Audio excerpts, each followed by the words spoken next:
Hello दोस्तों, स्वागत करते हैं आपका अपना यूट्यूब चैनल ट्रेंडी न्यूज पर। आज हम बात करने वाले हैं महिला आरक्षण बिल के बारे में।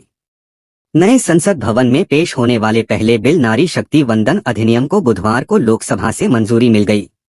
इसके साथ ही बीजेपी का एक और बड़ा चुनावी वादा पूरा होने के करीब है। बिल पर गुरुवार को राज्यसभा में चर्चा होगी।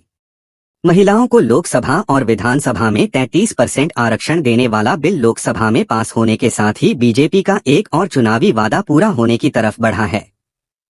बीजेपी ने 2014 और 2019 के लोकसभा चुनाव के घोषणा पत्र में यह वादा किया था।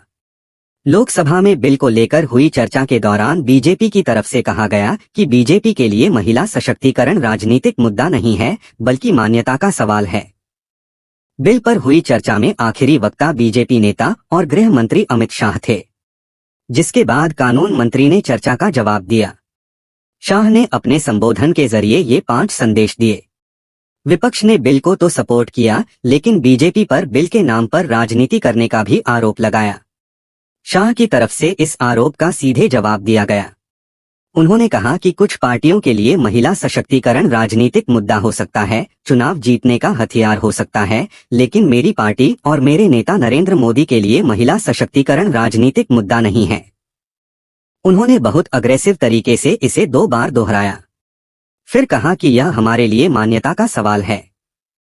शाह ने अपने संबोधन के जरिए बताया कि बीजेपी अकेली ऐसी पार्टी है जिसने सांगठनिक पदों पर महिलाओं को 33% का आरक्षण दिया है। उन्होंने कहा कि नरेंद्र मोदी जब गुजरात प्रांत में बीजेपी के संगठन महासचिव थे, तब वडोदरा में हुई पार्टी कार्यकारिणी में मोदी जी के रोल के कारण ही बीजेपी के सांगठनिक पदों में 1/3 रिजर्वेशन महिलाओं के लिए किया गया था। ऐसा करने वाली मेरी पार्टी पहली और अंतिम पार्टी है। शाह ने कई उन कामों का जिक्र किया जो प्रधानमंत्री नरेंद्र मोदी ने गुजरात के सीएम रहते हुए महिला सशक्तिकरण के लिए किए। उन्होंने कहा कि मई महीने की धूप में पटवारी से लेकर सीएम तक पूरी की पूरी सरकार 5 दिनों तक स्कूलों में गर्ल चाइल्ड इनरोलमेंट के गांव-गांव जाती थी। शाह ने केंद्र सरकार की जनधन अकाउंट, हर घर शौचालय, नल से जल, उज्ज्वला योजना सहित कई योजनाओं का जिक्र किया और कहा कि महिलाओं के लिए सुरक्षा, सम्मान और सहभागिता मोदी सरकार के लिए श्वास और प्राण बने हुए हैं। विपक्ष की तरफ से जो 2 बड़े सवाल उठाए जा रहे हैं, वह यह कि इसमें ओबीसी महिलाओं को आरक्षण क्यों नहीं है, साथ ही डिलिमिटेशन की शर्त क्यों रखी है और इसे इसी बार के चुनाव से लागू क्यों नहीं किया जाता। शाह ने कहा कि अभी 3 कैटेगरी के सांसद चुनकर आते हैं, सामान्य जिसमें ओबीसी भी हैं, एससी और एसटी। इन सभी कैटेगरी में 33% आरक्षण महिलाओं को होगा। डिलिमिटेशन पर जवाब देते हुए उन्होंने कांग्रेस पर तंज भी किया। उन्होंने कहा कि कौन तय करेगा कि कौन सी 1/3 सीटें रिजर्व होंगी। अगर वायनाड राहुल गांधी की सीट को रिजर्व कर दिया तो कहेंगे राजनीति कर दी।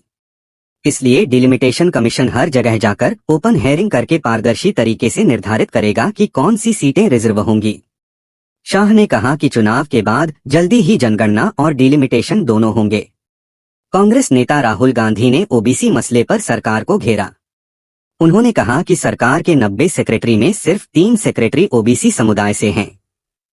शाह ने इसके काउंटर में अपने डेटा सामने रखे।